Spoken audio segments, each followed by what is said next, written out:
Doctor of Digital podcast. From crisis to clarity, Troy Karnes on the power of better decisions. The purpose of the show exists to transpire transformation in both life and business. Through candid conversations with authors, leaders, and changemakers, we uncover wisdom and practical tools you need to survive. What if the very experiences that nearly broke you became the foundation for helping others make their sharpest choices? Troy Karnes is an author, speaker, and founder of Donovan Enterprises, where he works with executives to strengthen their decision making under pressure. In this episode, Troy shares how his cancer diagnosis and early recovery became the crucible for a system that now shapes stronger leaders. There's a story not just about quick fixes and motivational slogans, it's about building resilience through structure, discipline, and perspective. Ready to sharpen your decision making and lead with clarity? Connect with Troy at Business Donovan Enterprises, storytelling and thought leadership, good vibes, ghostwriting, speaking, and workshops. Troy can help your team make better decisions under pressure, share his inspiring journey with your audience, and implement proven systems that protect your edge in business and life. And with that, I want to welcome Troy to the program. How are you doing today, Troy? I'm great, man. Thank you for the introduction. I hope my head doesn't get too big for the screen here after that. Holy moly. No, I think you're being too modest. So, I'm really curious. I know your story, but definitely tell us something about your story, and find it really inspiring. Yeah. So 4 years ago, it's almost exactly 4 years ago. My surgeon said to me, he's like, "Well, you have big, scary, dangerous, rare cancer." And I said, "Well, that's like bingo. That's like the bingo card. None of those are words I want to hear from my surgeon, who is he hates it. He says, man, I hope I don't sound like a jerk." And I was like, "No, man, he is the most empathetic, nicest guy, and just like a really good dude. We're still very good friends." And the crazier thing is that that news is, that'll shake you, right? Yes, sure. And it was enough to make somebody want to drink. But I had like 100 days of sobriety when I got that news. Wow. And recovery is hard, addiction's hard, right? Like Yes. if you wrap up all addictions together, like 85% of people won't make it a year before relapsing.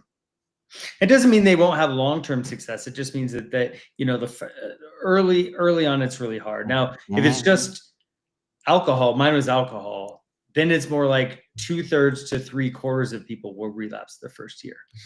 And I was supposed to graduate rehab the week I found out about my tumor.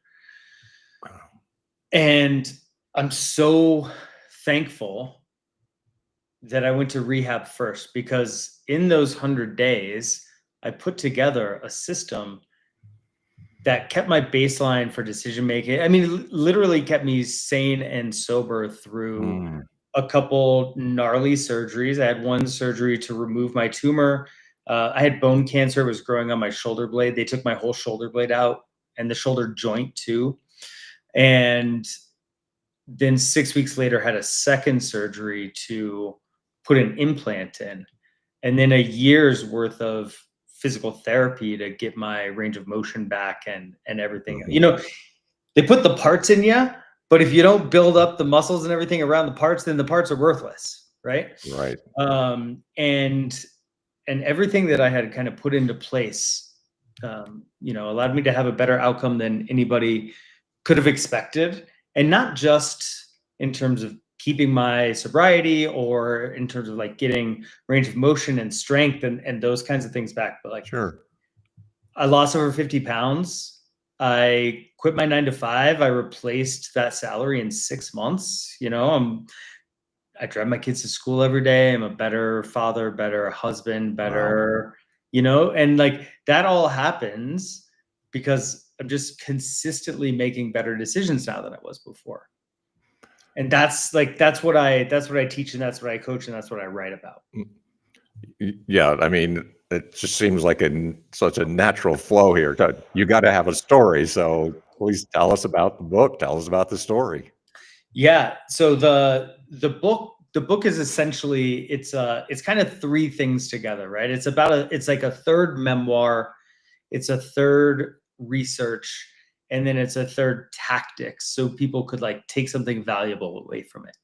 Mm, And the structure of the book, I'm really proud of the structure of the book, but it's all based on a conversation that I had with a therapist in rehab. And I said, okay, the stats are bad. I just talked about the stats. They're bad. Like, how do people mess this up?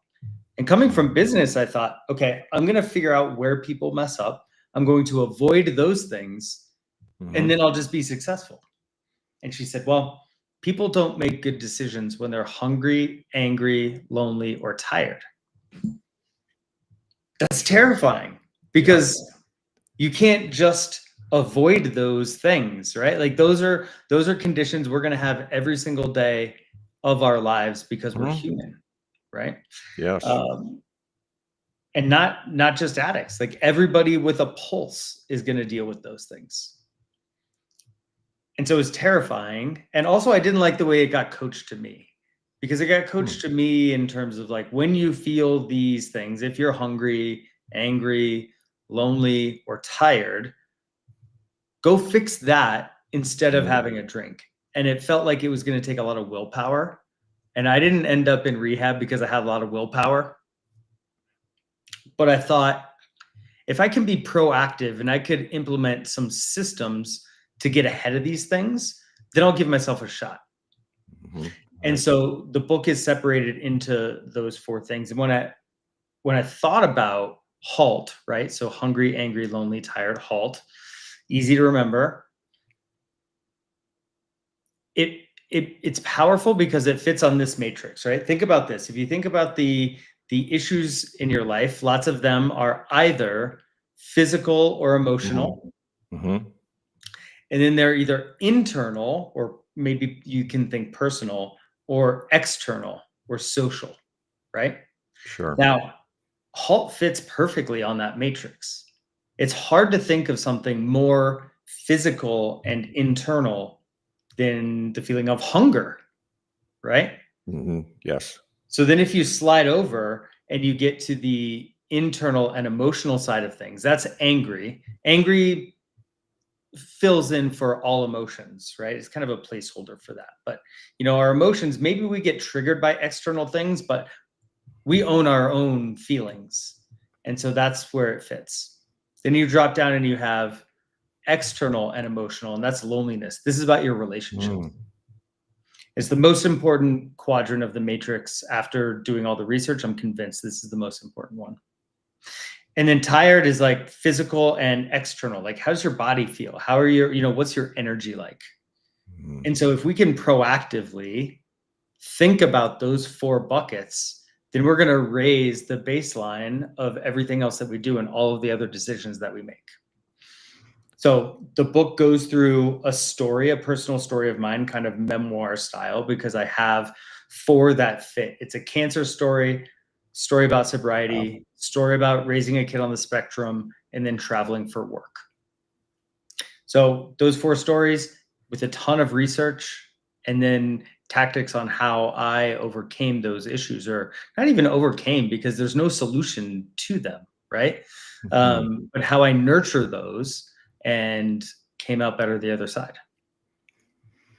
With all that, and I would say you have a full plate, to say the least. I'm Yeah. curious then, and a lot of writers or potential writers then often want to know, when do you write? And in your case, Mm. when do you have a chance to write? So some people Yeah. write in the morning, the afternoon, the evening, night. So what was your writing process like? Morning, morning. Um, in this process, I returned to what I was when I was younger, which is a morning guy.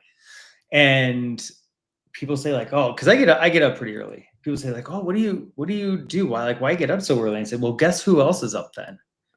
They say like, nobody. It's like, exactly. So Yeah. that's when my mind works the best, especially for writing. But it's also calm, it's peaceful, and it allows me to Mhm. start my day without chaos, right? And get myself ramped up for whatever Sure. will happen that day. So yeah, I'm a morning writing guy.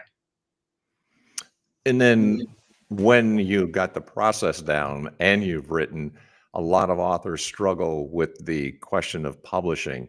And so there are various options out there, probably more than there's ever been before. Could you walk us through what your thought and strategy was in regards to self-publishing, hybrid publishing, or traditional publishing?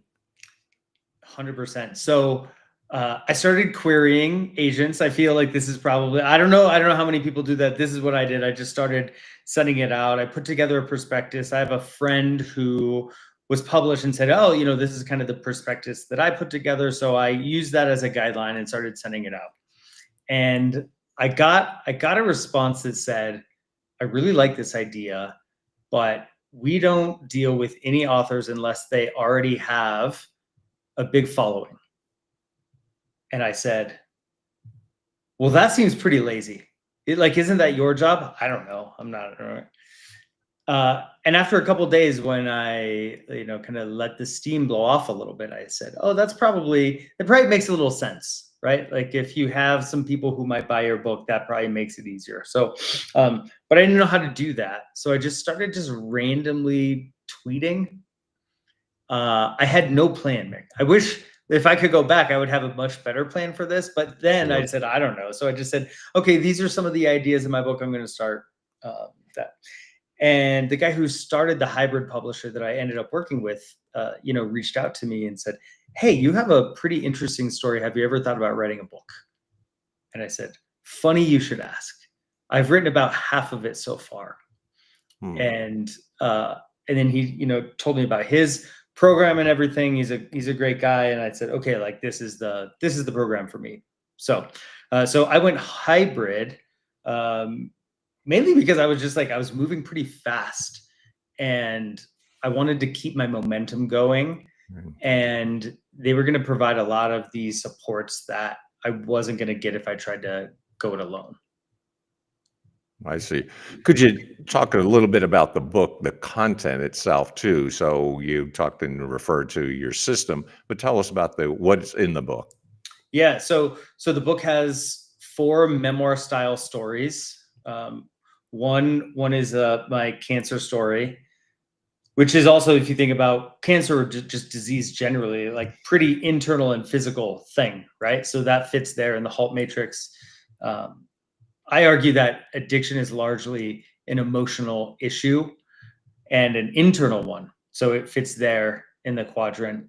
My son is on the spectrum, and that really impacts his ability to be social.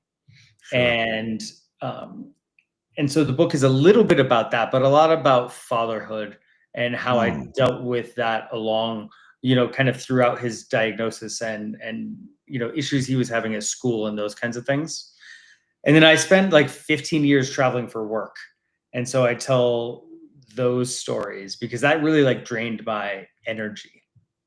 And so every part of the book opens with one of those stories. Then it goes into Hmm. the research. There's way too many endnotes, probably. There's 30 pages of endnotes in the thing, but I'm just a little bit of a nerd. And but really fascinating stuff in there. And then I close each part of the book with a chapter on the tactics and systems that I then use to go from research to actually help my life. And that does seem to have this transition because what I find fascinating about what you've done is a phrase that I call write the book, grow the business.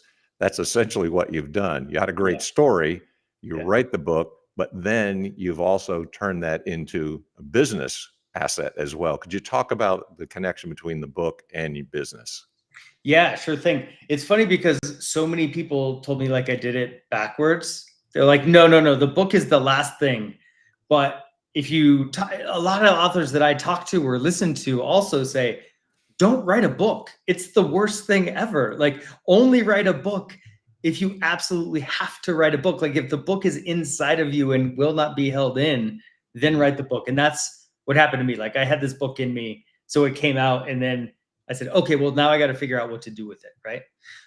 Sure. And so yeah, turning that into the business, which is essentially, I coach the system that I write about now.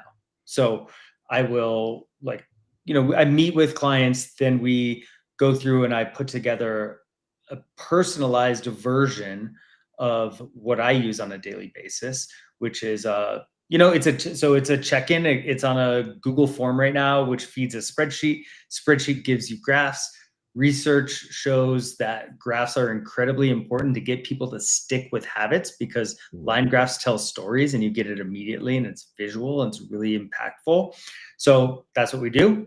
And then there's a journaling aspect to it as well. So the check-in is like 90 seconds, but then the journaling, you should spend longer on that. The structure of the journal is that there are 7 pillars of my life, and I write on one a day. And then it cycles back through the next week. And the reason that it does that is it doesn't eliminate, but it dramatically reduces resentments, which are some of the most toxic feelings that people can have. And it happens when people bury stuff. But if you're going into the same topic once a week, it's like you're shining a light in the attic, right? Like in all the dark spaces. If you do that once a week, there's not really any place for those resentments to build up before you're scraping them out again. And so through that interview process, then I will put together 7 pillars for your life. And then there are many journal prompts then that feed the same topic, right? So that you can think about that. And just like, for an example, here are mine. On Mondays, it's about affirmations, right? So like, be my own hype man when I start the week. Tuesday is about challenging emotions, because if you bury that stuff, man, it's going to come out in times when you don't want it. Big projects, I think, are really important. So Wednesday, we slay the dragon. You talk about your big projects. Thursday, marriage, or whatever if you're not married, it's your most important relationship. Friday, I like to do work, get all that out before the weekend starts. Saturday, kids. If you don't have kids, just friends.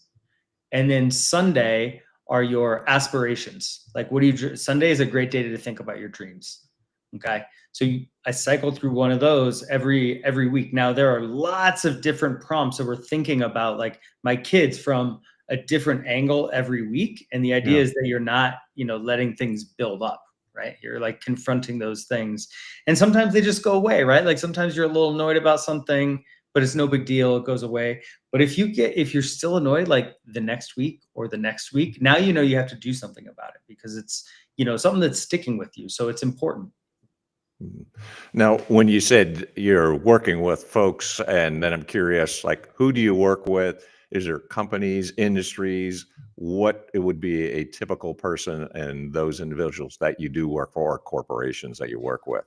Yeah, typically I'm working with executives, and especially like I like to talk to people who just got new jobs, because people who got new jobs want to justify the new salary, the new title, the new everything. And what they do is they end up sacrificing the things that will make them good at that job. They work longer hours. They cut their sleep maybe.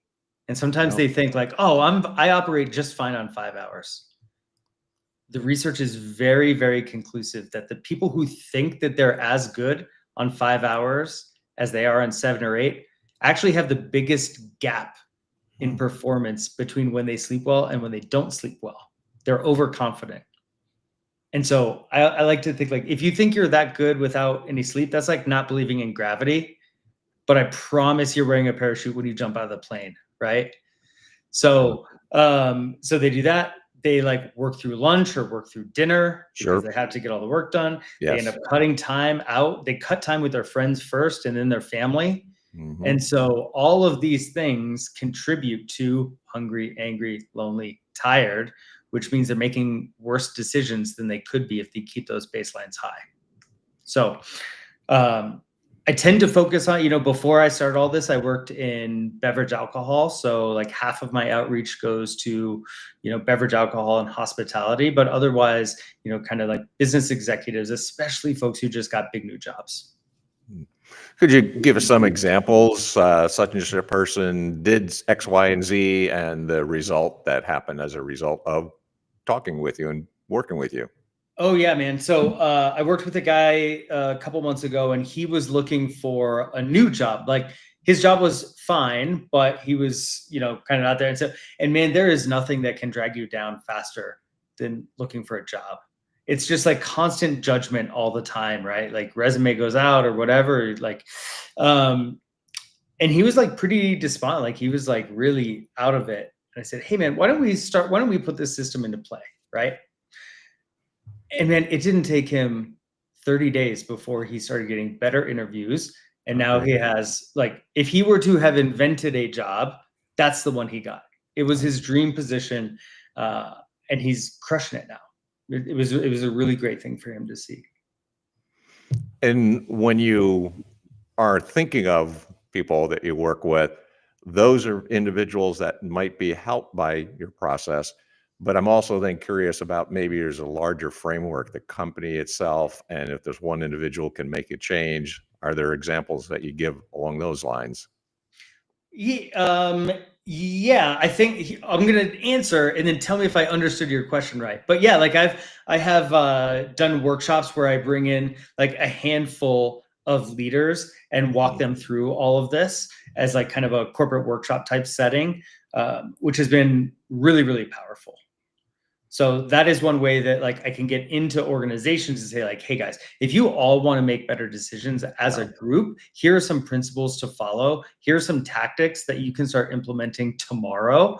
And right. then, like come give me like I'm here to help you be accountable and to keep this up because that is the most important thing, right? Like people will start things every now and then they'll just like fade away, right? They need somebody to hold them to the habit and to keep Sure. them accountable and to say and to just like be a soundboard, right? And so that's what I Yeah. do is keep them on the system because once they stick with it for a little while, it's like, oh yeah, I am feeling better. It's like, oh yeah, imagine that. You're like, nurturing the foundations of your life and now you're making better decisions across the board.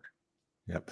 You answered the question. It's where I was going with this because now I'm curious when people write a book, do they are aware of the possibilities? Because it's not just simply book sales, let's say, but that's what you mentioned. I'm curious about how you've been able to apply to whether it's business seminars, webinars, masterminds, or speaking engagements, things of those nature.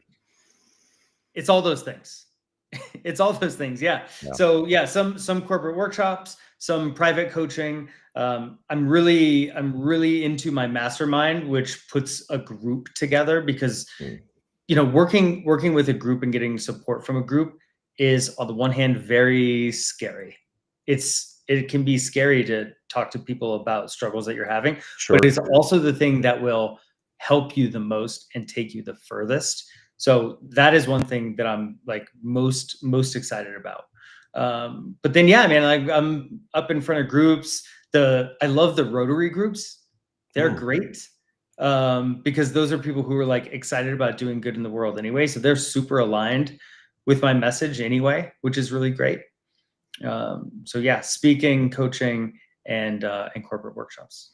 A lot of people would ask the questions like, what's the purpose of the book or the result is? It's credibility and authority. So I'm curious then, Mhm. have you found in your business, say, higher client fees, people start coming to you because of the book? And in other words, could you talk about it, the book being a business asset?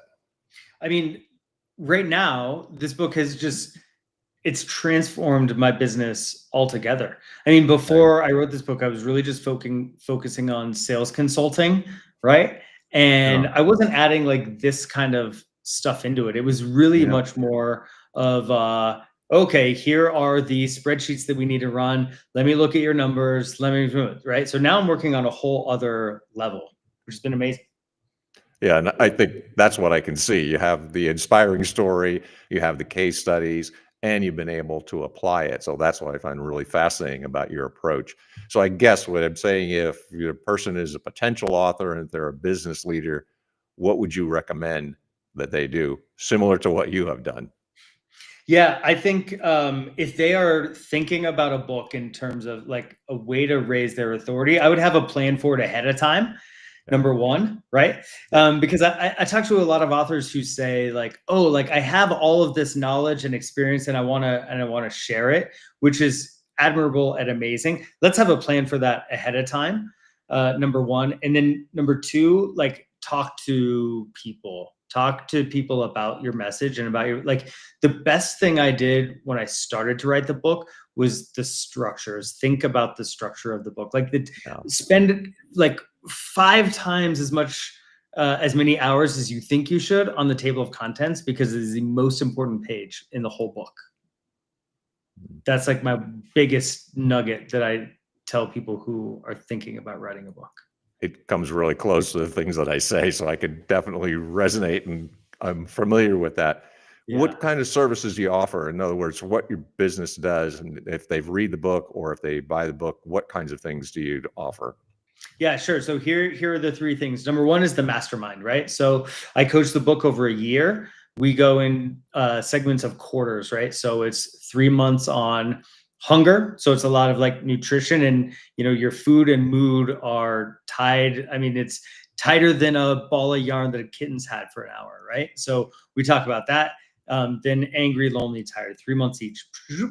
And once a month we get Hmm. together. I will do like an educational section of that meeting, and then we will open it up to kind of the group.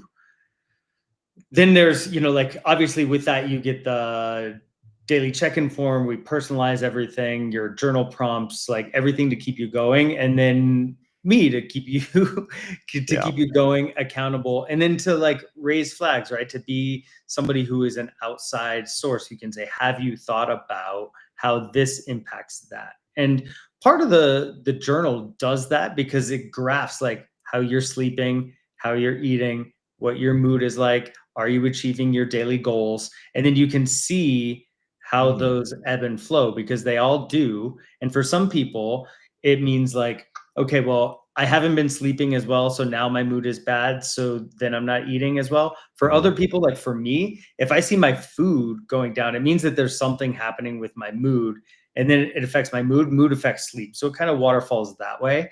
But you don't know if you're not looking at it, right? So Sure. that's why I'm there. And so then there's kind of constant community in that mastermind.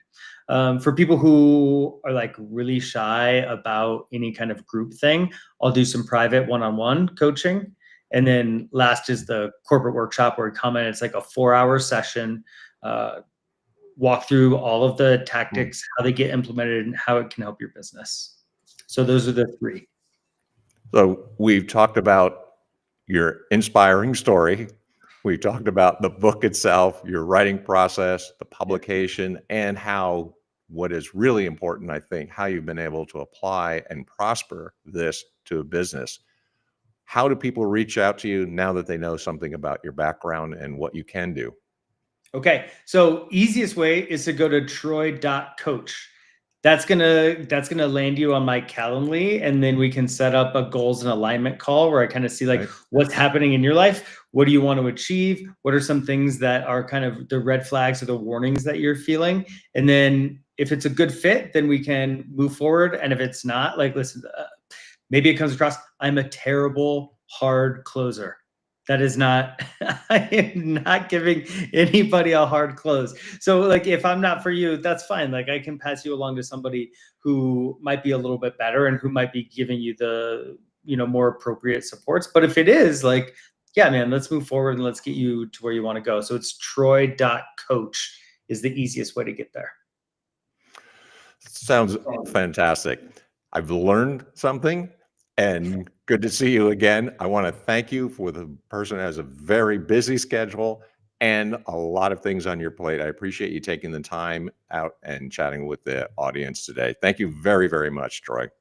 Oh my gosh, Mick, I'm so humbled and honored that you would give me this space, and it's always good to talk to you, man. So thank you for having me. You bet. Thanks for your time. You know, this is a great thing about the show. I learned something and I get to see Troy again and guests like him. So thank you for joining us today. I also want to know that you can get a hold of me and I can assist you if you're thinking about writing a book. It's very important. Troy and others have found out that it's a great product and it really helps their business. So connect with me on LinkedIn, G. Mick Smith, the Doctor of Digital. And of course, I also want to thank those who are supporting the program. That is the publishers of both Burning America and On Track for their continued support of everything else that I do. Those 2 volumes are available on Amazon. Until the next time, thanks for joining me. This is the Doctor of Digital signing off. Until next time, Deus Volt.